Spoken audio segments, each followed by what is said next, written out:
One of the things that I like about the Daredevil character at Marvel is that really since the Bendis run, Marvel has shown a real confidence in the creative teams to move the character outside his comfort zone, to challenge him in a way that you really can't do with other Marvel characters without breaking them.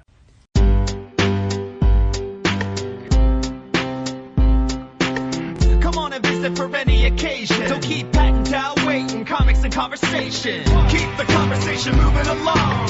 Keep reading comics, keep your local store strong. If it's hard, then it's a job for the challengers. Comics and conversation, y'all. From Challengers Comics and Conversation in Chicago, this is Contest of Challengers. And now, here are Patrick Brower and W. Dal Bush. It is truly disheartening to me as a business owner in the midst of an annual recurring fairly large sale. I say large because it's a large discount. 25% off. And large scale as in it's just about everything in the store. Store-wide. When people who are shopping in the store that day just have no idea that there's a sale. Every year it happens.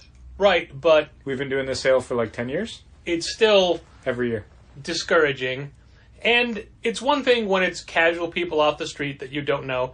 It's another thing when it's club members. Yeah, we don't go overboard with the in-store signage. There's not like flyers everywhere telling you what the discounts are, because I find that kind of tacky even if it's effective, and the idea that it would have to be up for like a week straight would probably get on my nerves. Well, it'd have to be up for a month for the maximum. No, I mean, for the Exposure. actual sale, to say there's Yeah. a sale going on, and there are signs everywhere telling you that these racks and these shelves and these sections are all 25% off. But yeah, when it's a subscriber who's been getting weekly emails from us, and the sale has been posted in there for the last like 8 weeks, and then they also got 2 emails this week, the regular subscriber email and the mailing list email, that both had it in there. And both, let's be honest, a little bit overboard with it. You'd think, but like, that's the joke, is that it's never overboard with advertising, because there's always going to be people who are like, oh, I had no idea. Genuinely had no idea. Didn't read any emails, didn't see any exterior signage, didn't see any interior signage, weren't in the week before when we were giving every single person a flyer and letting them know there was a sale coming up. Just weren't aware of it. There's always a handful of people that save up for it, and by save up I mean they save their wants. They come in with a list of what they're looking for. Sure. They're willing to try something new, and that's great, but it seems like it's the same people every year that do that. Sure. Which is great that they do it, but I want there to be more of it, of course. Or the people that come in specifically for the sale and then buy nothing, That's weird. right? There's nothing in the store Or that they wanted? Literally nothing? The people that, when you say, hey, it's a sale, they're like, oh my god, that's so great. And then look around and either come back with nothing or one book. Yeah, weird. Which, I mean, you know, but you don't have to take care to take advantage of it, but we literally only do the one store-wide sale. Sure, and that's part of it is if someone declines to take us up on it, I mean, that's their loss, I guess. Sure, technically. yeah. I mean, it's both of our losses, but I feel like it's a little bit more their loss. Because we're not It's one of those stores that's always doing a sale. Like, there's emails I get from stores that I shop at where every single day something's on sale, and frequently, like at least once a month, everything's on sale. Sure. So I don't have to shop there unless there's a sale, because if I miss one, I'll just get the next one. If there's not a sale right now and I need something, I'll wait a week. It's I probably know gonna be on exactly sale. what you mean. Like, I get my eyeglasses from greateyeglasses.com, but let's say they send me an email like, oh, we have these new designs. I'm like, oh, those are neat. Oh, I'll wait. You'll have a sale next month. Sure. And they do. They have sales all the time. Yeah. Or the clothing store I go to, they always have sales or discounts or Yeah. buy this, get that. So, And it creates that impression where paying full price at that store feels like a stupid thing to do. and that is literally a thing we have always said, is that we don't ever want to devalue the comics. We No. don't ever want you to think that this book isn't worth what they're charging for it, unless it's a Marvel trade. Yeah, that's true. What was your notice? You're not your notice. Like, you're giving notice, like the thing you noticed this week. Yeah, we got in for the first batch of the Marvel, I don't know what they're calling them, graphic novels for middle grade readers. It's basically they're taking some of their teen and younger superhero stuff like Moon Girl and Ms. Marvel, and repackaging it into formats that are similar to what companies like Scholastic and First Second release, where it's a slightly smaller sized book with a substantially higher page count for about $13, which when you pick up something like Be Prepared, that's kind of the same format. Yeah. Full color interiors. It's, I think, 10 issues of the 2 books that we got in this week. Uh-huh. And I think it's going to be similar sizes for other stuff coming up. Like, they're doing a bunch of different characters. And it was baffling to me that something like Ms. Marvel, they could do 10 issues, again, a slightly smaller size, not microscopic, but slightly smaller, for $13, when they're still selling the first volume of the comic at regular comic size. It's, I think, 6 issues? Yeah. For $16, $17? Yep. It's insane to me. And it seemed like, looking at it from the outside, that the reason why the smaller, higher page count book was $13 was because that's what that market is used to.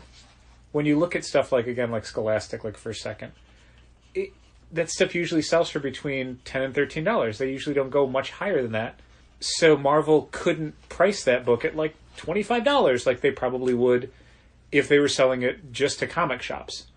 Because the kids buying those books are going to look at that and go, well, I can get, 2 Dogmans, which are hardcover, or I can get this one softcover Marvel book. Yeah. Or I can get, 2 Bone volumes, or I can get this one $25 Marvel book. And it's I don't know why that they don't think that would be a useful sales tool in the comic shops. Like, someone was asking before about Image graphic novels and do we think the $10 thing is effective? And we talked about how, the price point doesn't work really well for the creators, but it works great for comic shops. I don't know if that would be as much of a problem for Marvel as it was for, like, Image, because in essence, like, the books are already profitable by that point in a way that they aren't necessarily profitable when Image is doing the single issues. Yeah. So Marvel has said time and again that they don't look at the graphic novels as being where the money's made. They're definitely an additional revenue stream, but if a book can't cut it as single issues, they're not going to bother keeping it going. So I got to assume that all of the stuff that they're putting in graphic novels is basically already paid for, in essence. Yeah, it wouldn't be worth the extra cost of printing and distribution to try to make your money back on a series that already lost money for you. Yeah, so it is weird that Marvel has some of the worst price points, and I'll say it, printing for their graphic novels that I can think of from a major company in North America. The books feel super flimsy. The paper's incredibly thin. You're paying, again, like $16, $17 for what a lot of times is 4 to 6 issues worth of content. Like, that's a kind of a terrible price point. It's strange to me. I don't understand why that's still the way they're doing it. And looking at the sales of the graphic novels, that approach does not seem to be helping them. Nope. Very rarely is a current Marvel series like a good seller for us in graphic novels. The stuff that's been successful is, Infinity Gauntlet. And they're perennials. Yeah, or something that is exceptionally good and people are getting into it, like Vision, Immortal Hulk, stuff like that. Like, a third volume of a Spider-Man series, no one seems to care. We order like one for the rack, and then maybe that sells after a month or two, and maybe we restock it. Going back to what you were saying about paper quality, there's a book that came out this week, which is an exceptional product. Mm-hmm. It's a good price. It is a hefty tome. It's full of extras and all this wonderful other things. Mm-hmm. And the one we had left on the shelf is already warped. Is it really? Yeah. It's close to the vents over there. You think that's it? Like, maybe. Is yours handy? Yeah. Let's see how... I don't know how the one in the store is warped, so I don't know what I should be looking Let me see that one. Because it looks like yours is a little bit effed up as well. But look how the corners bow out at the bottom. Here, sure. Just look at that. Okay. That's not great. No, but and look at it's already bowing here. Huh. But the one in the store was worse, so maybe it is the vent. The disappointing thing about the one at the store, so this is, we're talking about the and I feel bad mentioning it because we're talking about how the printing doesn't work well because it's really a large, heavy volume. But the package is also, I mean, the content is amazing. Sure, I bought one.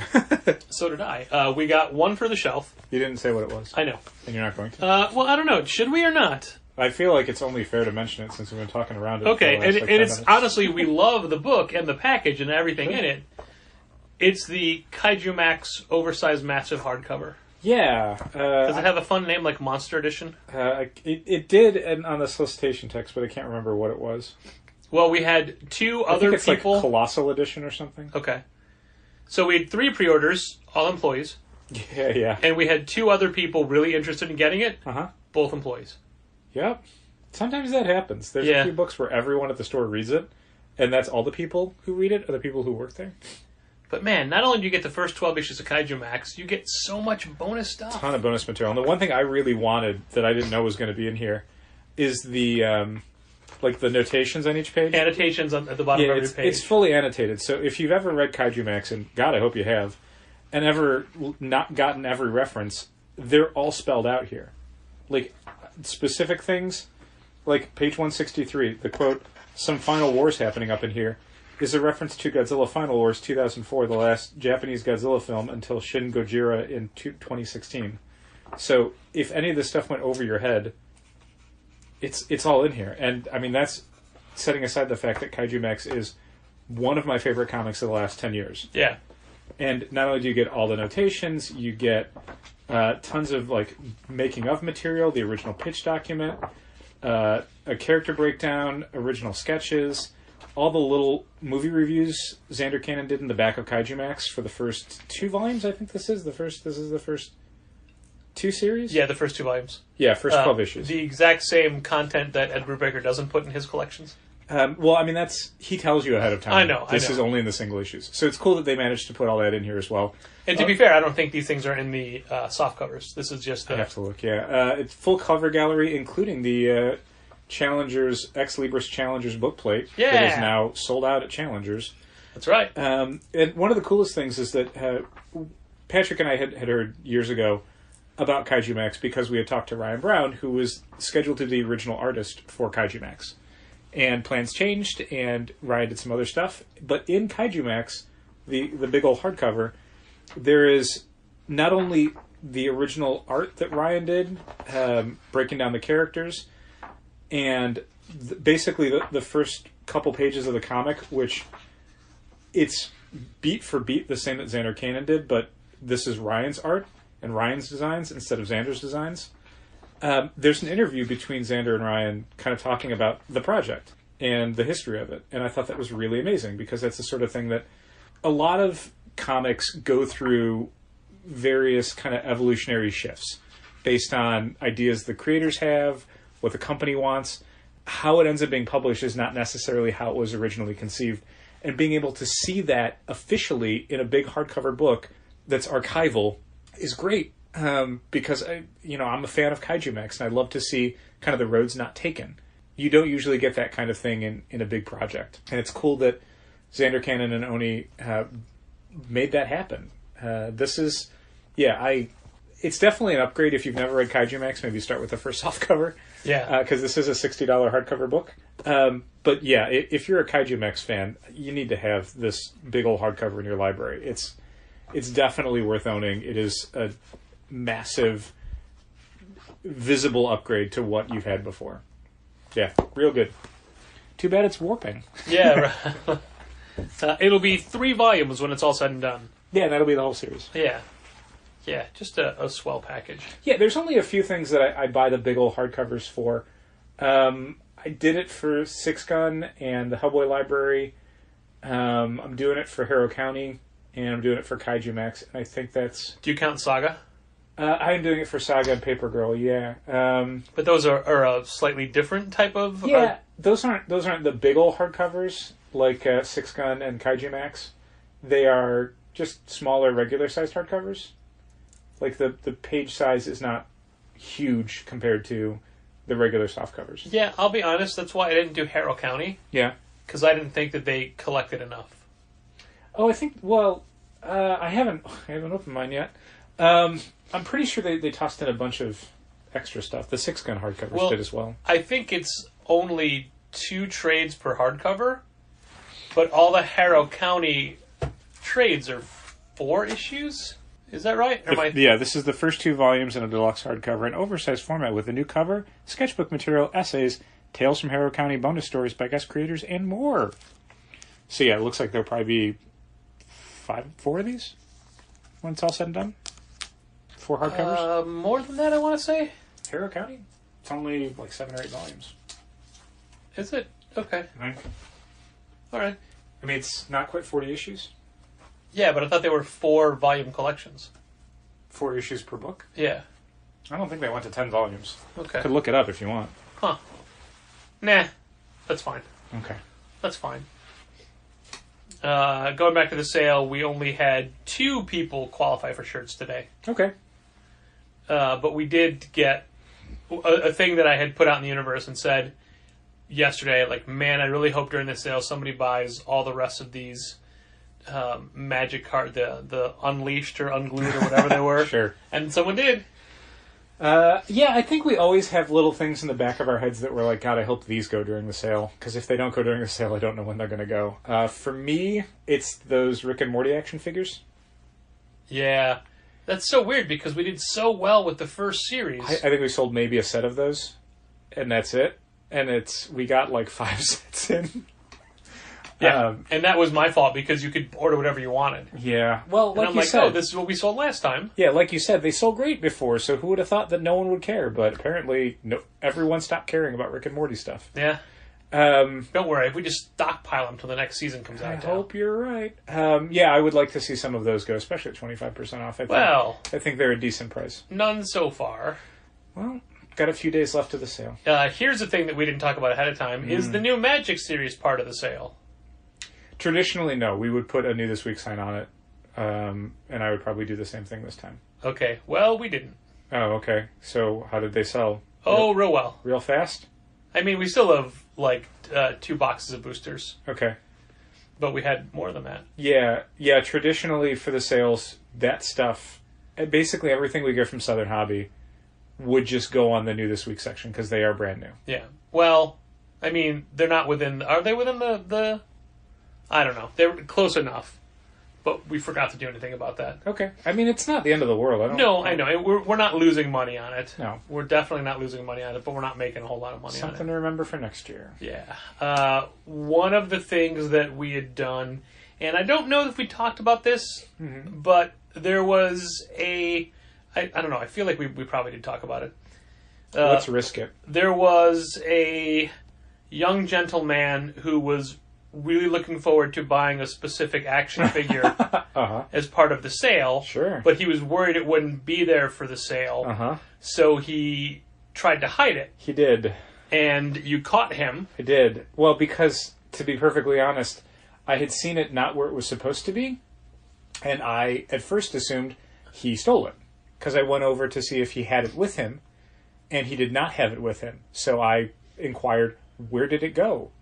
And then he admitted that he had hidden it away because he wanted to get it really bad, and he wanted to get it during the sale, and he was afraid it wouldn't be there, which I have no sympathy for.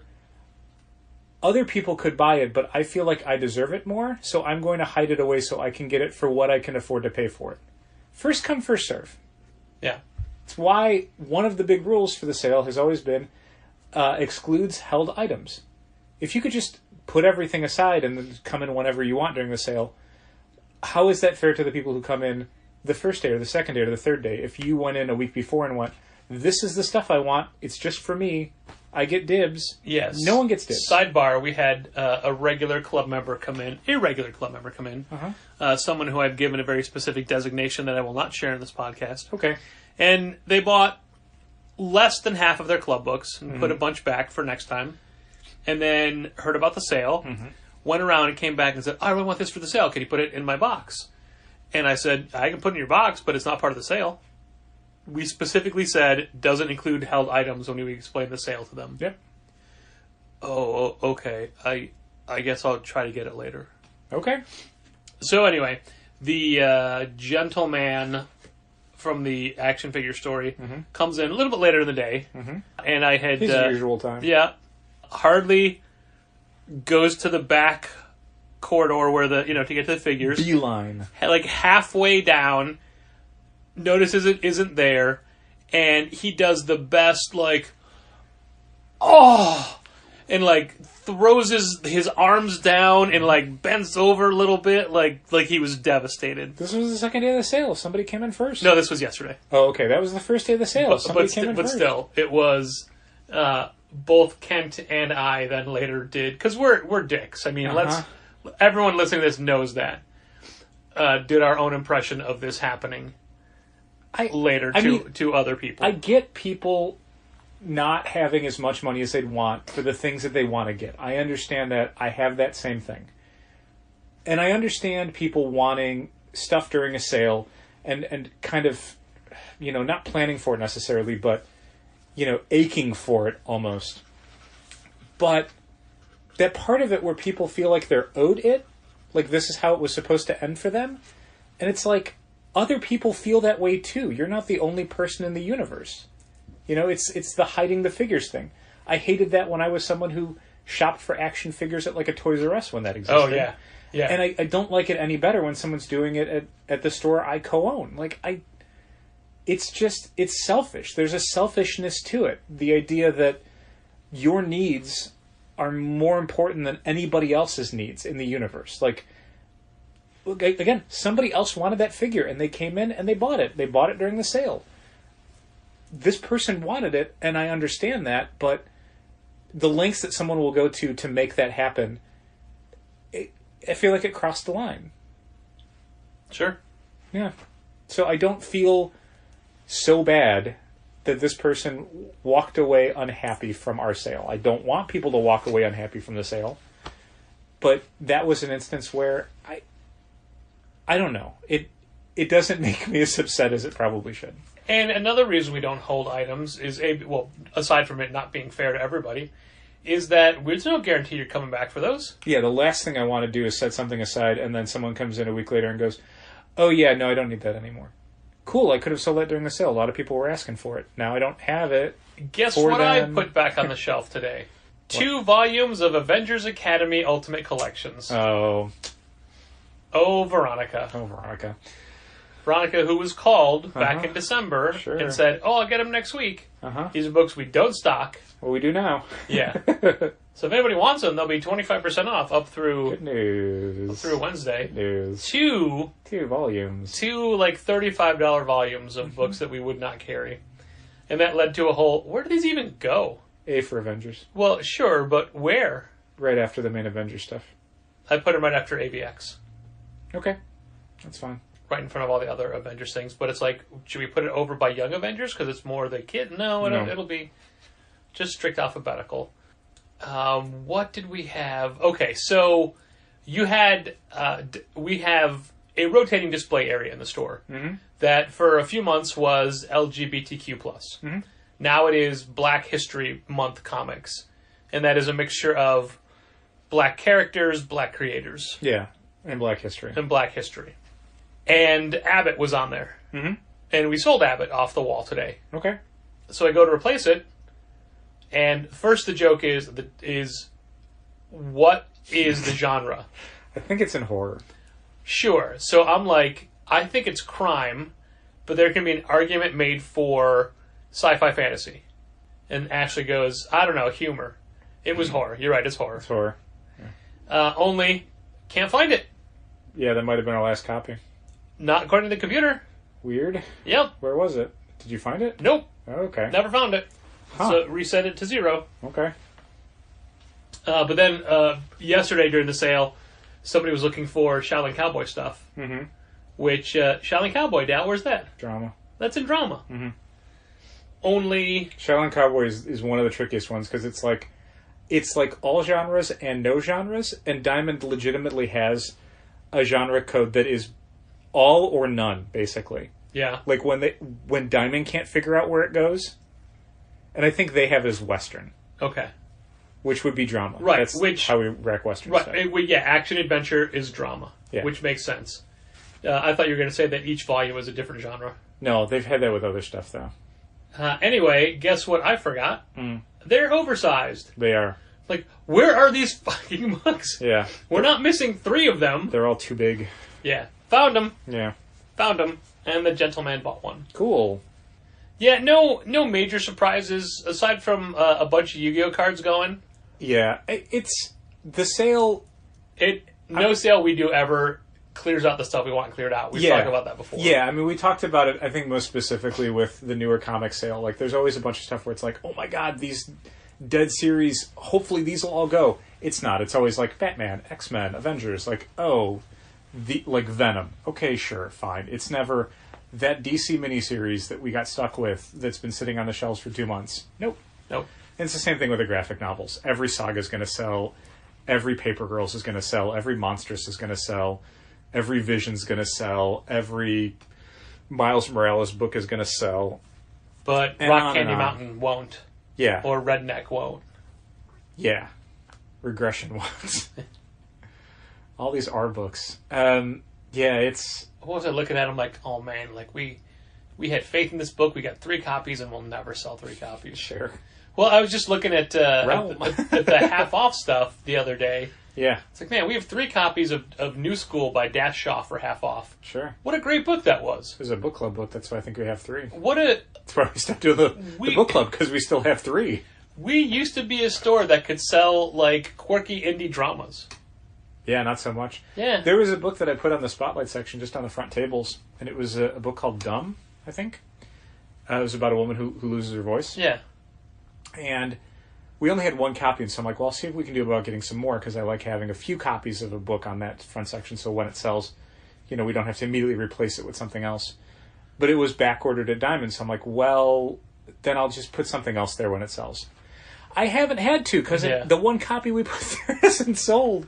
And the same with Brynwyn's Minions, which we kickstarted. And it's a fun series. It's a fun book. We need to stop kickstarting anything. We have. We did that one because it's our friends. I get it, and I like all the people involved. I read Brynwyn's Minions. I own Brynwyn's Minions. Yeah. There's no market for it at our store. There's no market for it at Challengers. Nope. Yeah, I have Table Titans. I have Brynwyn's Minions. What if we put one of those in Stephen Doerr's box? She can give it a shot, sure. Just as a reminder. Sure. Can you guess what the current title that... Well, you probably can because you get the emails as well. Suddenly, all the club members want now that they weren't down for. Savage Sword of Conan. No. Daredevil. We had multiple people be like, yeah, I'll take Daredevil. It was a weird thing this week with the subscriber emails. Last week there were a bunch of additions. This week it was almost entirely subtractions.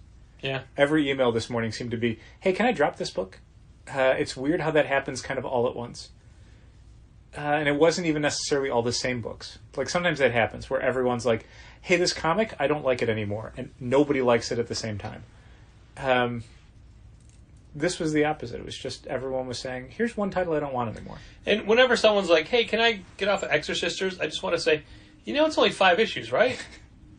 I mean, you literally have, what, 1 more? We had someone say that the 8th issue of By Night of a 12-issue series was where they wanted to stop. And it's like, you're 2/3 of the way done. Yeah. But if you're not digging it, you're not digging it. Yeah, and also time, I don't feel it's worth it anymore to fight for the... I mean, it's not fighting, it's just so you don't feel left out, you're 1 away from a full set. Yeah, and that's the only time I'll do it, is when someone's asking to drop something right before the final issue ships. Like, someone had done that for, I think, Birthright. Yeah. And it's just like, there's literally 1 more. You've read 30-something issues, you don't want to read 1 more? And they said okay. And I think, like, Descender had sort of the same thing, where it was people didn't realize how close to the end they were. Yeah. So if you let them know, there's 1 more. Just see how it ends. I do love the club members that asked to drop a title the week that it's coming out of a title they signed up for, that they haven't read yet, though. Mm-hmm. Hey, this new series, I don't want this. Well, yeah. You signed up for it. It wasn't a crossover match to it. It was a thing you said, oh, sign me up for that. And it's not like there's new reviews that are out. Yeah. Where it's suddenly the word on the street is real bad. No one knows. Was that Daredevil book, though. Yeah. It was... So we complained weeks ago, along with other retailers, that Marvel was not giving us any information about Daredevil. They weren't telling us anything about the book. Yes, they were. They were telling us classified. No Fear, Part 1. K-N-O-W. K-N-O-W, get it? And they were telling us the creators and the cover art. But what the book was about, we didn't know. And there was no additional information as to why it was classified, how that was important. And there are those weird pictures from War of the Realms where... He's got, like, Heimdall powers. Yeah. And he's all sparkly. It turns out he's the Bifrost. Only we knew that long before we knew of anything about his series. Yeah, so we... And that has nothing to do with his series. We unpacked Daredevil #1, and I wanted to read it, because I'm like, what is the big thing that they're not telling us? Like, what is the secret that is being kept from us that's going to be such a bombshell that they can't say it in the solicitation text 2 months early? Nothing. And I'll say what's going on in the book because it is not a spoiler, because it's basically the first scene of the book. When the Charles Soule Daredevil series ended, it was a 4-part thing called, I think, Death of Daredevil? Yeah. And it was huge, massive changes to the Daredevil story, all these different things happening, but we found out at the end of the 4th part, everything we'd seen in those 4 parts, past the first scene, was a dream that Daredevil was having as he lied comatose after being hit by a truck saving a child in the beginning of the story. So they do this 5-part additional story, Man Without Fear, by a completely different creative team, not Charles Soule, not Chip Zdarsky, different writers, doing a 5-part weekly series. At the end of the 5th issue of Man Without Fear, Foggy Nelson, who's been visiting Matt in the hospital as Matt's in a coma, goes into Matt's room, and, like, the bed's empty. And, like, I think a window's open or something. It's like, where did Matt go? Oh, my God! You know, and I had looked at the end of that before Daredevil 1 came out, and I'm like, wow, where are they going with this story? What is happening? Beginning of Daredevil #1, Matt Murdock's in it.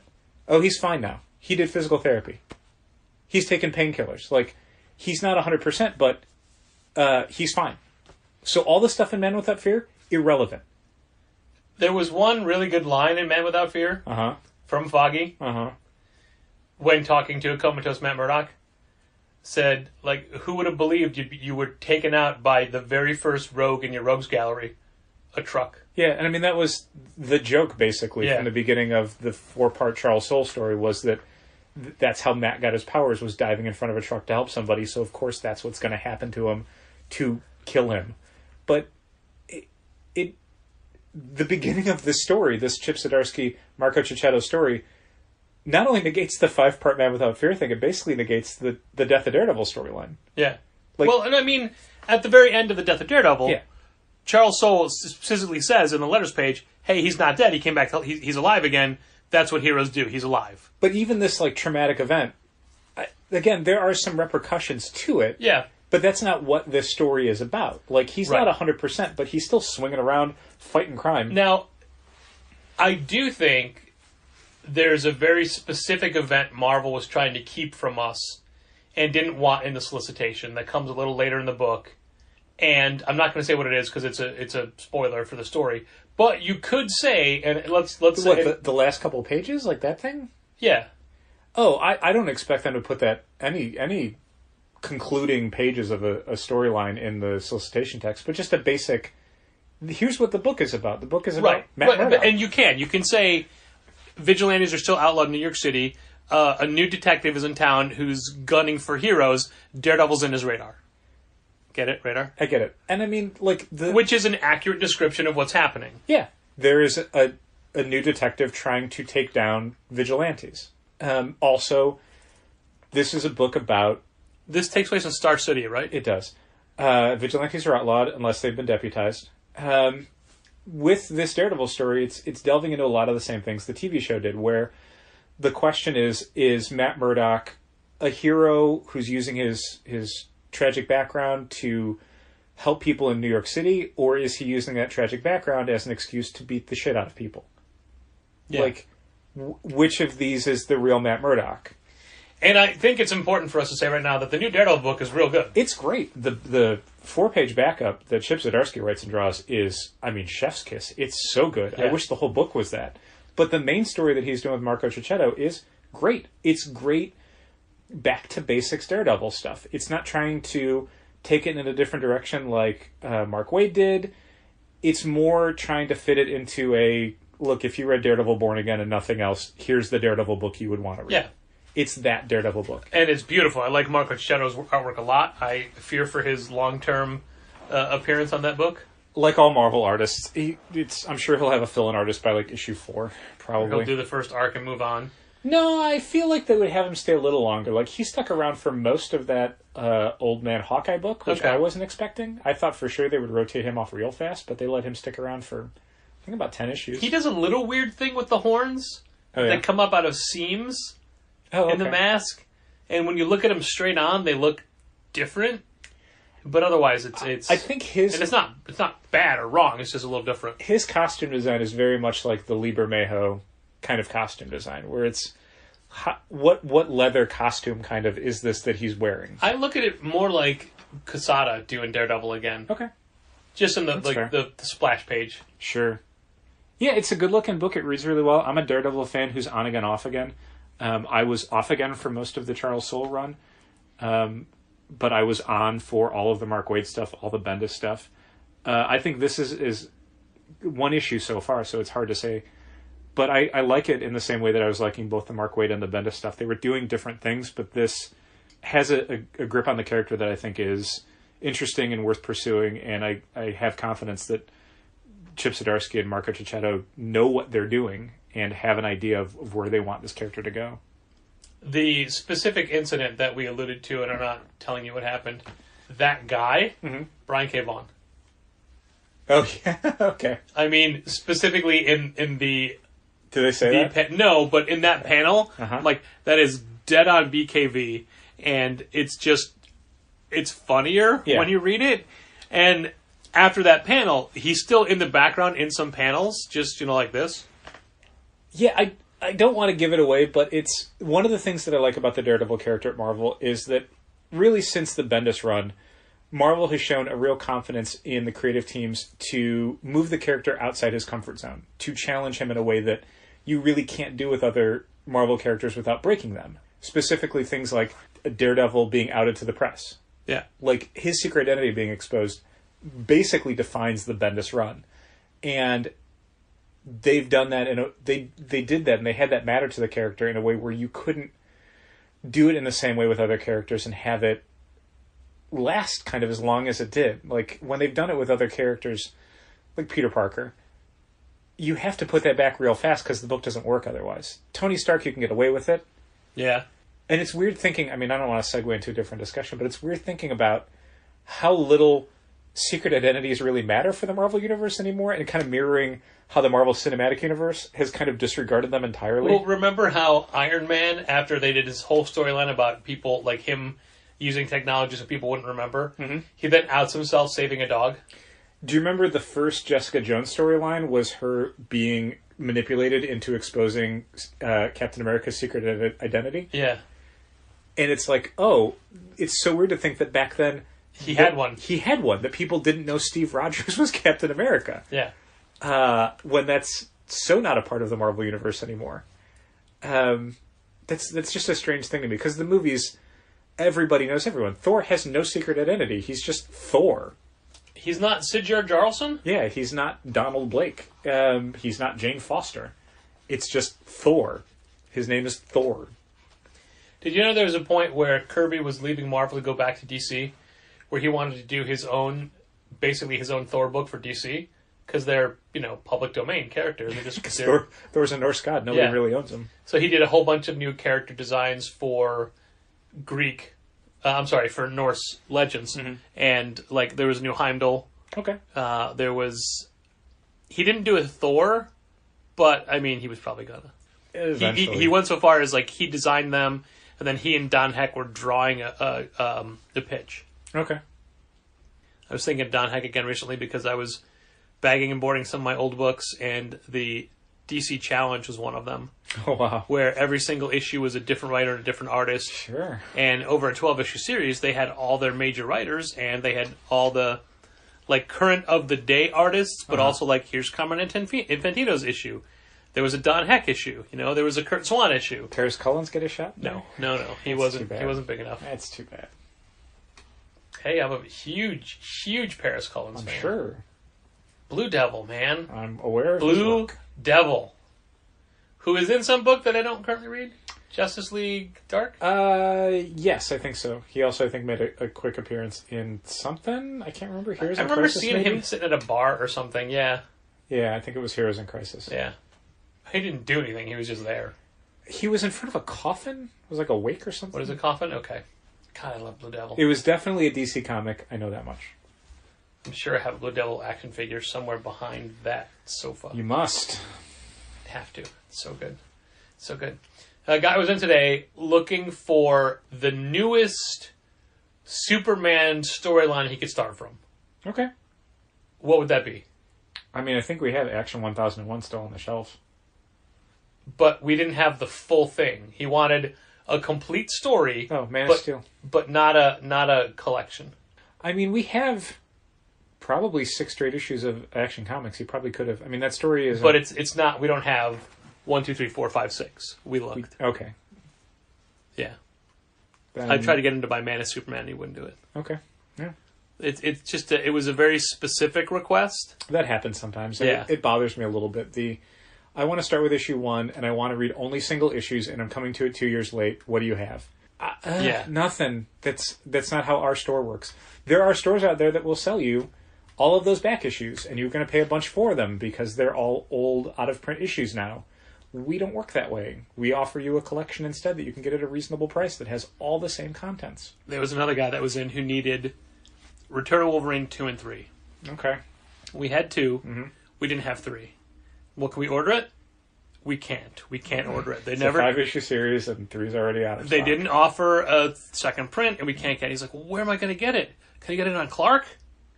I honestly don't know, man. I don't know what Maybe try asking the store on Clark. what anybody else has. And he's like, oh, and it was his first time in, and he was apologizing for wanting it, telling us what a great store we have. Not how that great. We he's didn't have his going to be back. I know. I made the same joke. How he's going to be back all the time. Why? We don't just, know what you're looking for. It's just, he's a nerd, and he wants to wake up in the morning and read his Wolverine. And I go, man, where were you 2 say months ago? nerd like you're like it's a bad thing. Look where you are. Yeah. You're allowed to be a nerd here. Sure. He's also wearing a Blackhawks jersey. I wanted to say, can't be that much of a nerd. I don't know. Well, I was trying to make him feel better. Okay. But it was like he came to the question without the full knowledge of the way the comics industry works, which he doesn't need to have that. No. But his whole, well, can I get it? Well, can you order it? Just like, no, man, we can't get it. And he was aggravating me a little bit, but then I had to take a step back and think, he just wants his book. Yeah, he just wants to read Wolverine. That's what he came here for. It's going to be a problem going forward more and more, and I think not just for us, but for pretty much every comic shop in America, because the ability for stores to just maintain an inventory of stuff in perpetuity is coming to an end, if it has not already come to an end. You can't hang on to issues just in case 3 months from now someone wants it, because what if they don't? Right. You're going to do it for every book?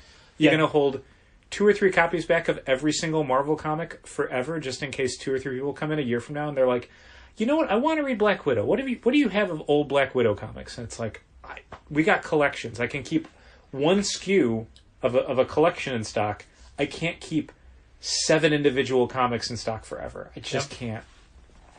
And even the stores that can do that, even if you could afford the money to just keep those and float your inventory indefinitely, you can't store them all.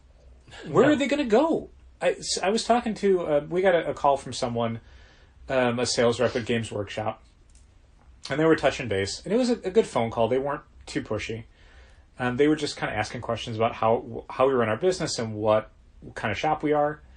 And what your favorite Warhammer mini is? I had to not explain, but kind of clarify that we can't really do a big gaming space like you would need to do to sell games, because real estate in the city is so goddamn expensive that we don't have an extra 2,000 square feet to devote to folding tables. Yeah. They get used a couple days a week or 3 hours a night. That's prohibitively expensive in Chicago. You can do that in suburbs and in rural areas, sure. But not for how much we pay per square foot. Can't do it. And it's the same thing for back issues. We had to think very early on about how we were going to do back issues because that square footage is valuable. And back issues in general, the amount of space they take up for how much money they bring in, it doesn't equate. It's not a good use of your square footage. I was at a retailer conference years ago. This is 13, 14 years ago, maybe? And even then, there were retailers who were running the panel trying to get retailers in the audience to realize that the amount of square footage in your store you devote to back issues is a bad use of that square footage. Sure. Because it was the, all right, in the audience, raise your hand if more than 50% of your square footage is devoted to back issues, and a ton of hands go up. Because, of course, you have all these long boxes, they take up the entire floor. You've got, waterfall racks of comics, but all of your back issues, that's the meat of your store. And then it was, okay, raise your hands if back issues are 50% or more of your yearly business. Not a lot of hands go up. And it was, okay, that's a problem. Yep. So, yeah, I feel badly that more and more people are going to be coming into comic shops asking for something that came out 5 months ago and being told no, but I absolutely understand why stores have to do that. Yeah, you can no longer take a chance and think, well, somebody will pick up this storyline or care or want it after the fact. That's the death of 1,000 cuts. That's us having to, every month, pull 100 comics off the shelf to put in the back issues to sell the loss because we can't keep them on the shelf anymore because there's no room for them. And we're not a small store. We have a lot of space for comics. But we don't have an infinite amount of space for comics. I was noticing how so few Sidekicks books are part of the sale. Maybe that'll change tomorrow. What's been selling? Yeah. Yeah, I guess it's because when Sidekicks books are selling, it's someone's coming in and buying them for a child. Either with a child there or for a child who's someplace else. But most of the people who come to our sale are buying things for themselves. Yeah. Which, great. You deserve it. Sure. You should. You totally should. That's what they're there for. Which I guess that's our best outcome for the Sidekicks books is that we don't have to sell them at a discount. Yeah, that's true. Because the people who are buying them for children are totally fine paying full price for them. Don't need to get them at a discount. Let's briefly talk about the proposal from the French Comics Association. Okay. Did you get that email? I think I did, yeah. Did you read it? I did. Do you have a take? I didn't look up the artist. Okay. I did. Are they any good? It's a Fantagraphics or a DQ book. Okay. That we did not order. Yeah, the name did not sound familiar. Yeah, I mean, the premise just sounded too... It sounded like a fine book, but it didn't sound like a thing I thought we could sell. Nothing that was going to jump off the rack at somebody? Yeah. But whenever we're asked by, consulates or what have you... a cultural organization. To do an event, it's always, can you organize a talk for this person? Uh-huh. I don't think we can organize talks. We don't have any place to put them. That's the short answer. There's people who frequently want to do, and we've got one coming up that I'm not optimistic about, who want us to do big multimedia sort of events, and I see why they want to do them, and it's great that they're excited about it. Don't we have two coming up? Well, I'm thinking of one in particular. Okay, the first one or the second one? One of them. Okay. We can't put them anywhere. We don't have, again, just like we were talking about with the gaming stuff, we don't have 1,000 square feet to plug in a bunch of chairs and a table, and we physically do not have the linear space to do the kind of events that people are asking for. And we've spent years trying to make that work, and I feel like 2019 is the year where we got to say, no, just no. I know you want to. I want that for you. It's not going to happen at our store. I was at Lazo's last night. Mm-hmm. Lazo's Tacos. Sure. One of the... Two. Or more. 24-hour Mexican restaurants within a few blocks of Challengers. Uh-huh. And over the years, Lazo's just keeps growing. Yeah. And Lazo's is absolutely fine. It is an absolutely fine Mexican restaurant. I like eating there. They have very good margaritas. It's their claim. They are... Is it really? Oh, I mean, they don't claim it, but... Oh, that's my claim. Yeah, that's what they're known for locally. Yes. Their food is always fine, it's never gonna be the best Mexican food you've ever had. You're never gonna hate it. And, usually, because they're open 24 hours, I find myself in there in the wee hours of the morning after nights of excess when everything tastes a little bit better, Mm-hmm. But I noticed that when we got there, they have expanded to the north. Huh. They've taken the storefront next to them, and it was closed off. And I poked my head in as I was leaving, but from where I was sitting, I said, I never even noticed that you had that whole other room now. Oh, it's their event room. It's like banquets, private parties, things like that. Okay. And I thought, man, like nothing's happening now. Like, how much business do you have to do in that room to make it worthwhile? But so many restaurants that you can go to have that kind of space. Well, they do, but it's also convertible to normal, like, oh, we can have people eating here for dinner for the family or what have you. I guess, when we have a large party, we put them there. Yeah, I think about it more in the sense of like those suburban like pizza places, Yeah, that's Portillo's. exactly the same thing I'm thinking about. Like, people can eat there. Like, you're thinking about, speaking of which, did you know that there's going to be a Portillo's? There's plenty of Portillo's. Do you mean one locally? Uh-huh. Where? Right by the Olive Garden. Oh, well, yeah. I wish it were closer. That's not that far. It's not, but I mean, You know where the Home Depot is? the way you had sort of leaned forward, I was hoping you were going to say like Six Corners and like, oh goddamn. See, all right, you were thinking Life-changing. a place where you can walk to regularly. Yeah. Would you do that though? Would you say F off Fatso's? It would be a third. Well, I don't know. I mean, The specific reason I'm answer, asking is yes. because I found out about it from an article on Block Club that said Avondale is getting a Portillo's and all the small hot dog places are worried. They should be. Portillo's is like a nationally known hot dog brand and pretty well known in Chicago.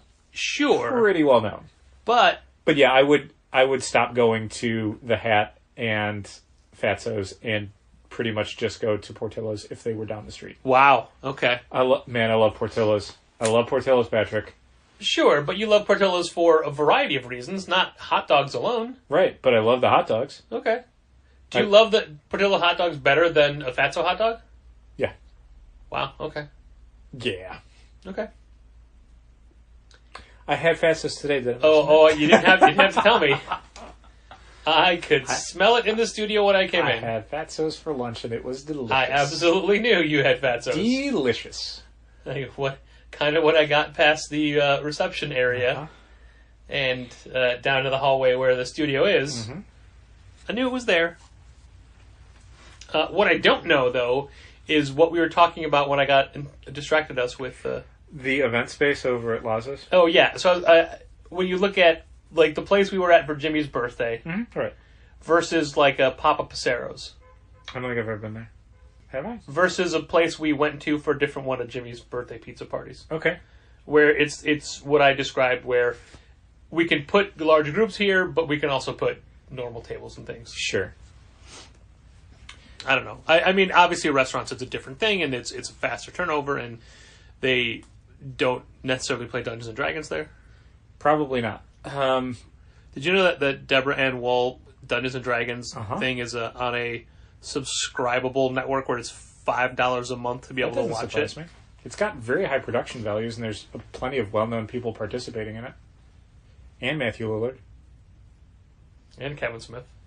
Kevin Smith is well-known. Like it or not. Yep.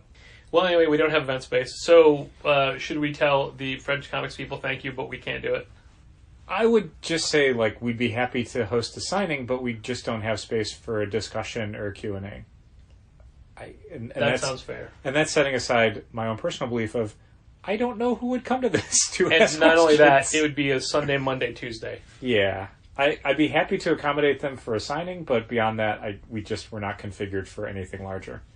I would recommend Quimby's if you want to do that. All I thought was we have an in with the publisher to be able to get product. Well, depending on which publisher it is. Yeah, no, I saying it that way made me remember who it is. It's definitely Phantom? Yeah, Okay. it is definitely. I want to apologize to our patron, Matt Armstrong, who we forgot to mention in our mentioning of patrons last episode. Even though we did mention his name because he asked a question, we didn't put him in with the other thank yous. And that's because we were saving for this very special, personal only thank you. So thanks. Only he can hear this. Thanks, Matt. Everybody else, did they just hear beeps or silence? Or like dogs howling? Just like a high whistle. Whistle. We have all but one slot filled for Women's Comics Month. And already today there was some adjustments. Like, oh, can I have this slot instead? Sure. It's like, okay, now that I had resurrected the Women's Comics Month website. Now that Dal printed the flyers. And printed the flyers and put that. Sure. I realized... Glad I didn't print the banner yet. So I made up the banner today. Thanks. And then I made up the second banner. Uh-huh. Because there's a thing that I'm like, I should have been doing this all along. It's Women's Comics Month, and we have a list of the things we're doing. We absolutely put Lucy's event in there. Sure. I mean, she has her own flyer, her own event listing, of course. Sure. But this is part of Women's Comics Month.